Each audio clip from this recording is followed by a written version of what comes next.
The wind blew dry red dust across the broken floor of Outpost 7K. It had been empty for years. No lights, no people, just silence and wreckage. Ryan Cole, a human cargo pilot, walked slowly past a rusted gate. His boots crunched over cracked metal. His ship, a small hauler named Starlight Rat, was parked just outside. He was only here to salvage old parts, or so he thought. As he walked deeper into the ruined outpost, his comm link beeped. Hello? Human? Are you single? Ryan froze. He looked around. The voice had come through an old public signal band, one nobody used anymore, a child's voice. Please don't go. I saw your ship land. You look kind. His heart began to race. Who are you? He whispered. My name is Sci. I'm 8. My mom is hurt. Please help. Ryan checked his scanner. No life, signs, no heat, nothing. Still, the voice was real, and it was scared. 10 minutes later, Ryan carefully moved a fallen beam near the base of the comm tower. Underneath was a small hiding spot, half covered with cloth and metal. A small alien girl peeked out. Her skin was pale blue, her eyes wide and glowing softly. Her clothes were dirty and torn. She looked up at Ryan. You came. Ryan knelt down. Saya? She nodded. I told Mama someone would come. I told her humans weren't all bad. Ryan's voice was calm but serious. Where is she? Saya pointed behind her. Inside the bunker, she's sleeping, but she hurts a lot. Ryan followed the child into the cracked bunker. Inside, on a thin bed of cloth, lay a tall alien woman. Her body was covered in old scars. A fresh wound across her side was leaking dark blue blood. She was still breathing, but barely. Ryan quickly pulled out his medkit. For the next hour, he cleaned the wound, sealed it with foam, and gave her a slow drip painkiller. He didn't know much about her species, but he had seen wounds like this before, in war zones. When she finally opened her eyes, they were sharp, distrustful. Who are you? She whispered. Ryan answered gently. Just a pilot. I heard your daughter on the comms. You should not have come. I couldn't just ignore her. Or you. She closed her eyes. She is too trusting. Saya hugged her mother's arm. I told you he would help. He's not like the others. Ryan stood. I'll stay until you're better. Then I'll leave. No trouble. The alien woman didn't respond. That night, Saya sat next to Ryan as he worked on a portable heater. You have a family? She asked.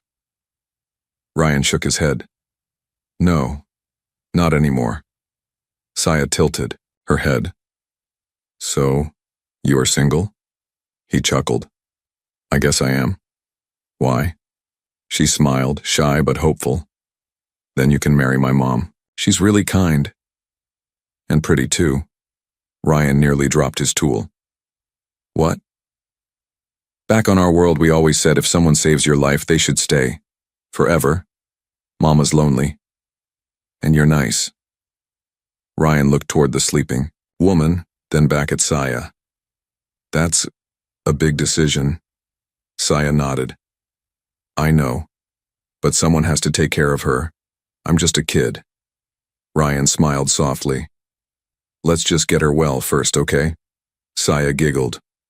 Okay, but think about it.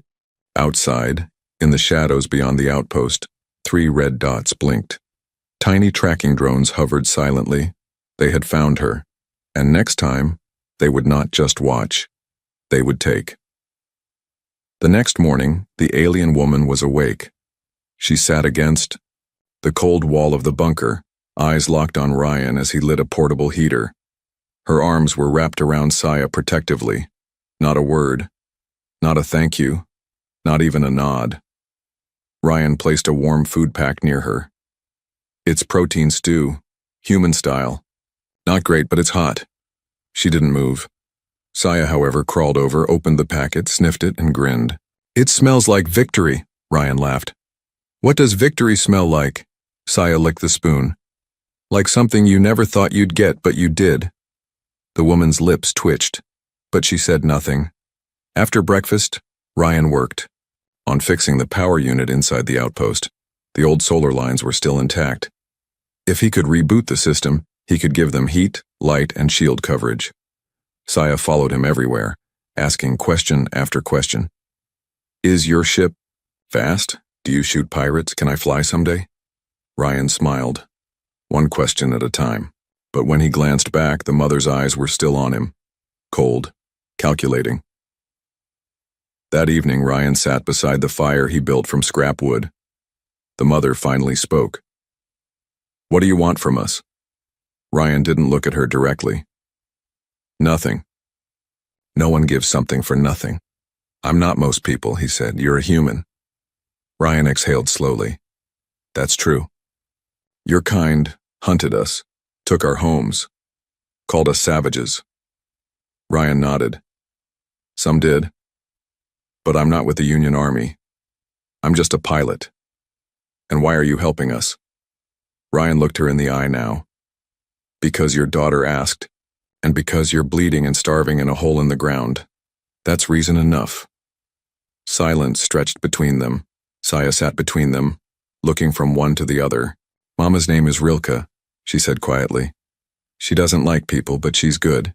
She sings when no one's watching. Ryan smiled. Nice to meet you, Rilke. The alien woman didn't reply, but her gaze softened, just a little. That night, Ryan went outside to check his ship's scanner. The results made his heart drop. 3 heat signatures, human-sized, moving in from the west. He turned off the scanner and returned to the bunker. Inside, Saya was already asleep. Rilke sat by the fire, sharpening a curved piece of metal. A blade. You're expecting trouble too? Ryan asked. She didn't answer, but he saw her hand shaking slightly. Not from fear, from pain. Ryan sat across from her. Why didn't you call for help earlier? Rilke stared into the fire. Her voice was low. Because last time, help came with chains. Ryan's chest tightened. She continued. When my husband died, they tried to take Saya. Said I had no claim. That we were displaced property. Ryan's hands clenched. That's not right. That's the law. To them she's just a code carrier, useful genes, not a child. Ryan's voice was firm. She's a person. And she trusts you. I'll earn that trust, he said. You already did, she whispered. I just haven't admitted it yet. Outside, red dots moved again in the darkness. The intruders had arrived, weapons ready, and one of them whispered into a comlink. Target acquired, the girl is alive, prepare extraction. The wind howled louder than usual. Ryan stood just outside the bunker, watching the horizon. Dust clouds moved unnaturally, too smooth, too fast. Footsteps, silent ones. He ducked behind a half-buried comms dish and tapped his wrist scanner again. 3 targets. All armed, closing in. He whispered into his mic. Rilke, get Saya underground now. Inside the bunker, Rilke didn't argue. She pulled Saya close and opened a small trapdoor behind the sleeping area. Go, hide. Don't come out unless, I say. Saya looked scared. What about you? What about him? Rilke kissed her head. We'll protect you. Like you protected us. Saya climbed down quietly. The trapdoor closed just as a loud metallic clang echoed outside. Ryan crouched behind an old turret mount. His blaster was old, 3 shots max before overheating. Not great odds. The first figure came into view. A tall man in black armor, helmet. Down, rifle in hand. The symbol on his chest, a private military group. Thorn Syndicate. The second and third flanked the entrance, moving like trained predators. Scanning. Target confirmed, one of them said. The mother's alive. No sign of the child. Ryan took a deep breath, then fired. Pew. The first soldier dropped, hit in the leg. Before the others could react, Ryan rolled behind cover and shouted, "You're not taking anyone!" The second soldier returned fire, plasma bolts slicing into the wall beside Ryan's head. Inside the bunker, Rilke grabbed her blade. "Keep them busy," she whispered. "I'm ending this." She moved with speed no injured person should have. By the time the second soldier reached the entrance, Rilke leapt from the side wall. Her blade slashed across his helmet, sparks flying. He screamed and fell, helmet cracked open. But the third attacker was ready. He fired at Rilke. She cried out, falling to her knees. Ryan saw it all. His rage boiled. He sprinted forward, tackled the last attacker, and they both tumbled into the sand. The soldier was stronger, but Ryan was angrier. He punched, grabbed the enemy's weapon, and turned it on him. Zap. Silence. Dust settled.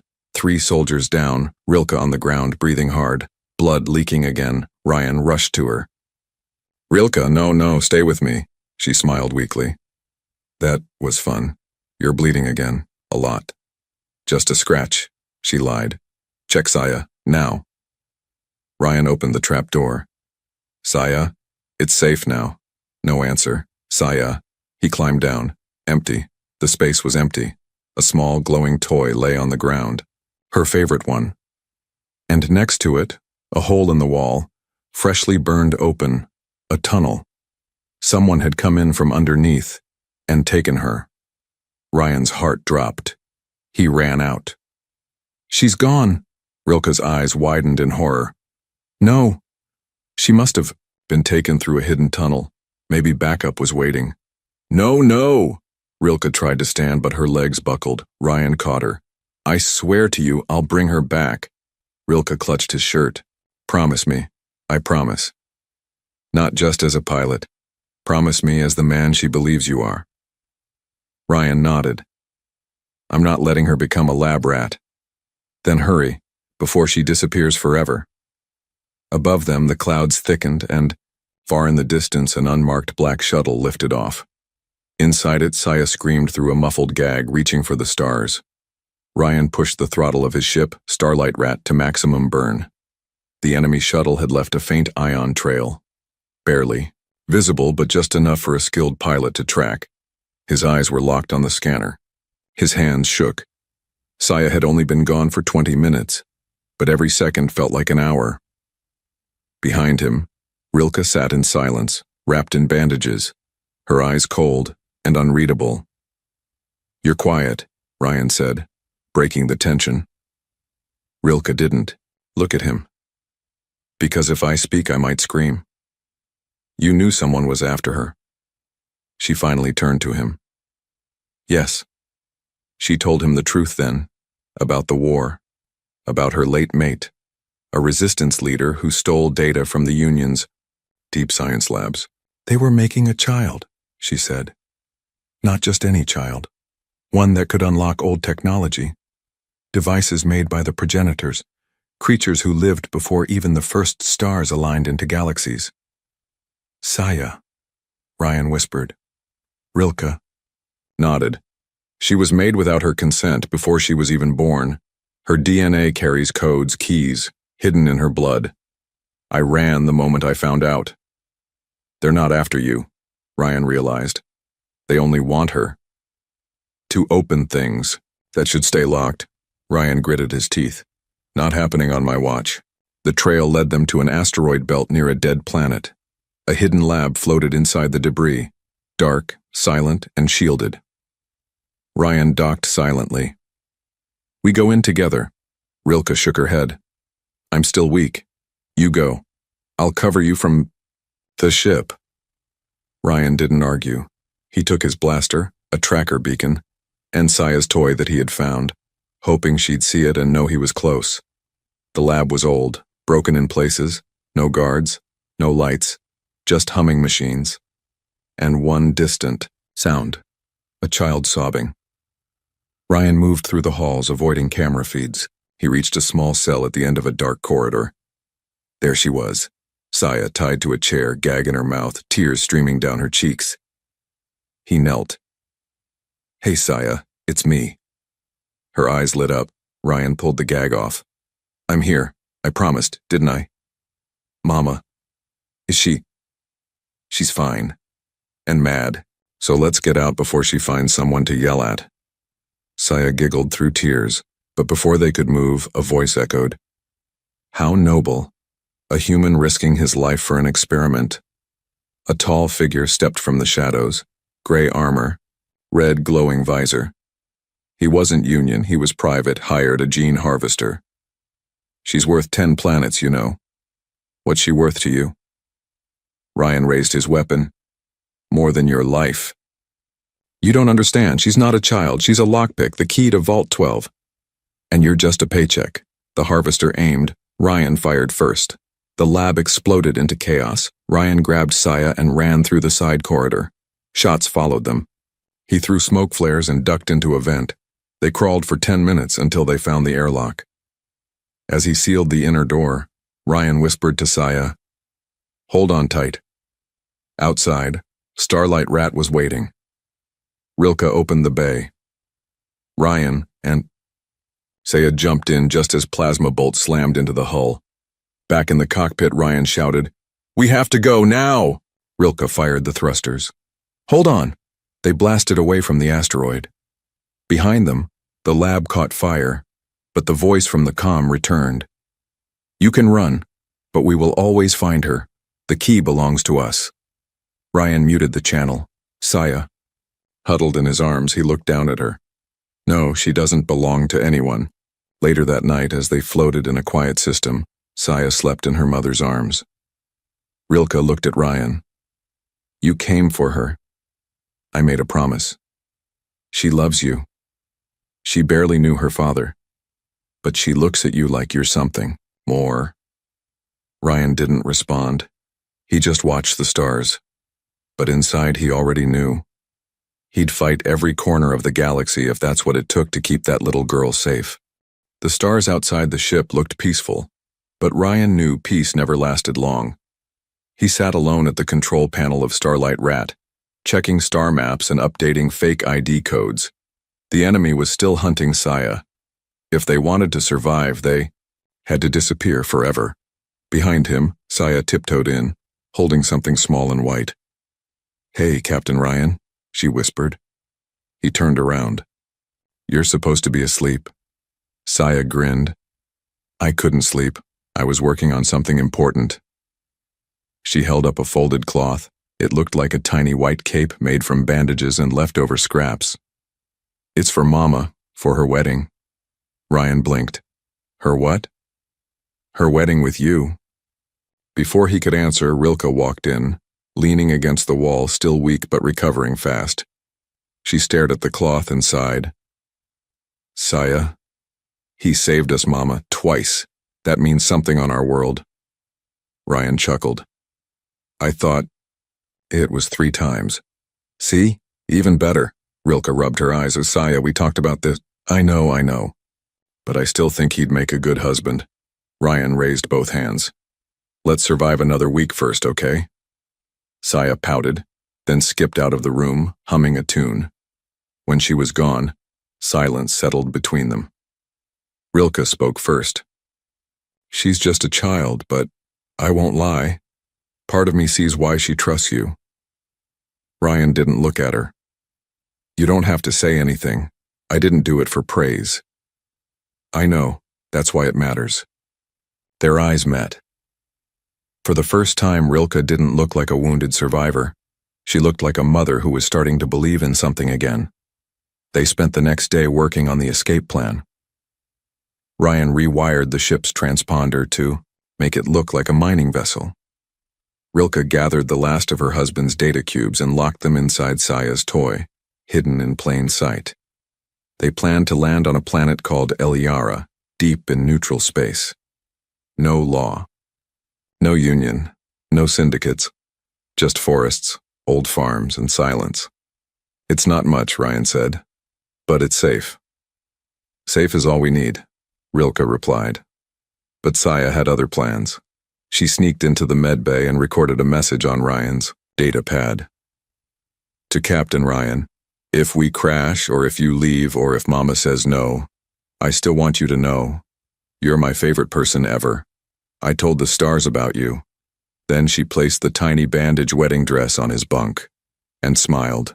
That evening, as Ryan adjusted the ship's course, Rilke came to him, holding the tiny cloth in her hands. She says you're her starfather. Ryan chuckled. What's that? A father not by blood but by choice, someone the stars send to protect their brightest lights.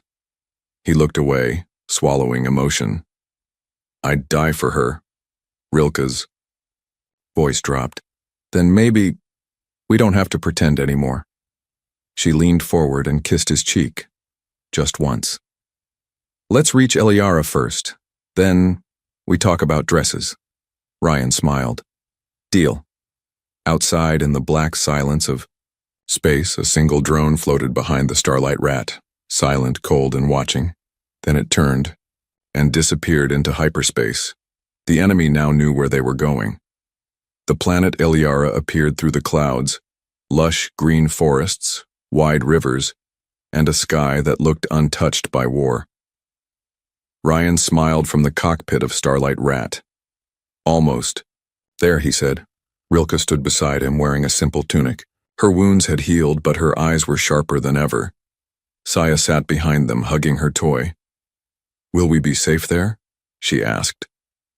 Ryan looked at her in the mirror. As safe as stars in the sky. But far behind them, hidden in a gravity shadow, they were being followed. Just as they entered the planet's atmosphere, alarms blared. Incoming vessel detected. Lock-on confirmed. Ryan cursed under his breath. They found us.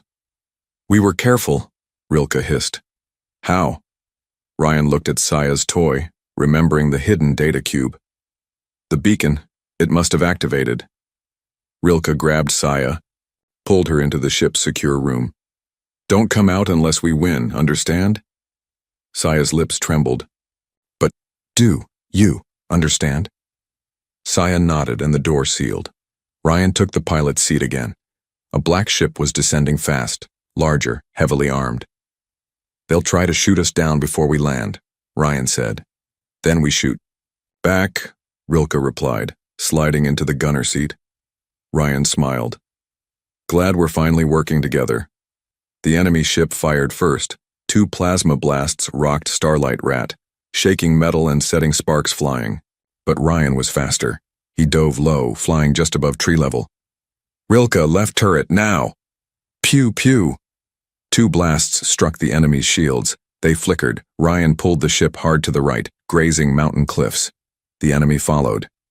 They're locking missiles, Rilke warned. Diverting power to rear shields, Ryan said. Hold tight. The sky lit up with fire. The first missile missed. The second one didn't. A direct hit cracked the side of Starlight Rat. Red lights flashed everywhere.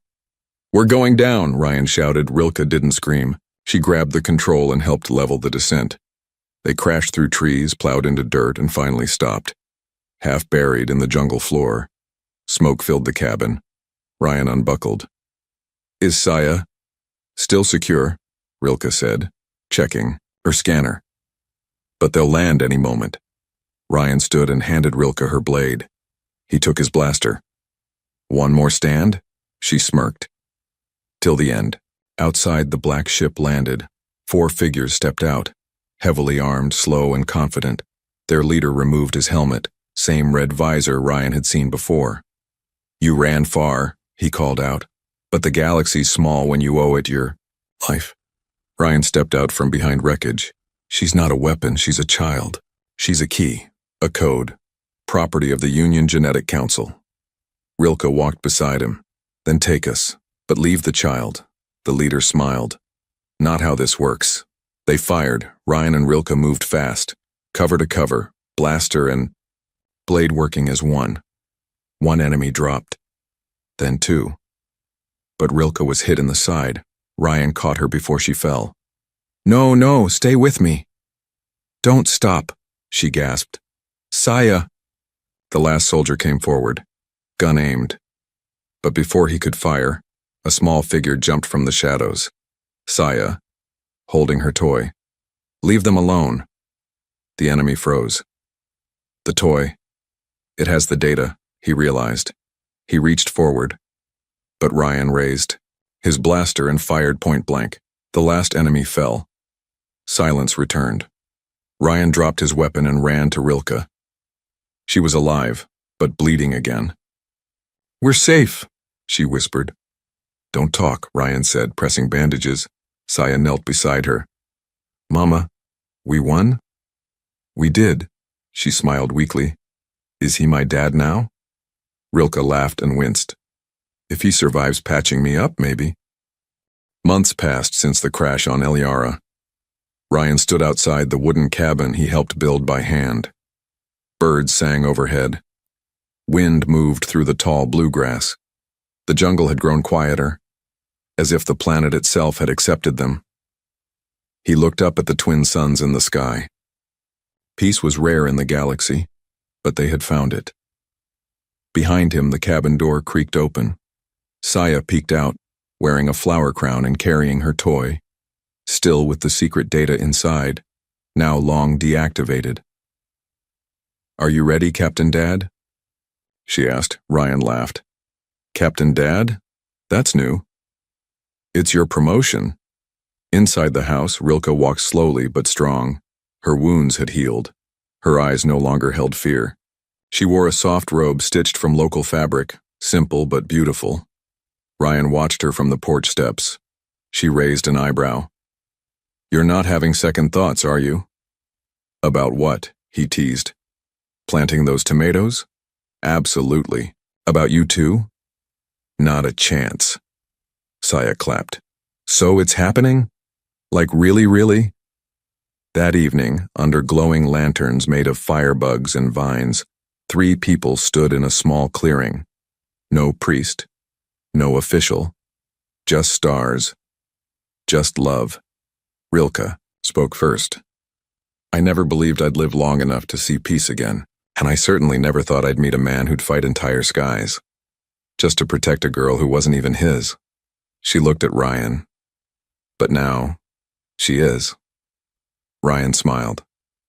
"When I met Saya, she asked if I was single. I thought it was a joke, but now I realize it was fate in a child's voice." Saya beamed. "Told you I was smart." They exchanged simple rings, carved from Elyaran stone tied with plant fiber. There was no grand speech, just a promise to stay, to protect, to be a family. After the small ceremony, Ryan and Rilke danced in the moonlight, slow and quiet. Saya ran around them with a ribbon pretending to conduct the stars. "Now we're official," she shouted. "No more lonely nights, no more hiding, just us." Ryan picked her up and spun her around. "And what next, Star Princess?" Saya giggled. "We build a ship again, but this one only goes where we want," Rilke added, "and only if we want." "Deal," Ryan said, kissing both their foreheads. Later that night, as Saya slept curled beside her toy, Ryan and Rilke lay side by side on a wooden bed. "Think the galaxy will come for us again?" she asked. Ryan looked at the ceiling. "Maybe, but this time we're not running." He squeezed her hand. "They'll have to go through all 3 of us." Rilke closed her eyes, then let them come. But deep down, they both knew the girl they'd protected had ended up saving them too.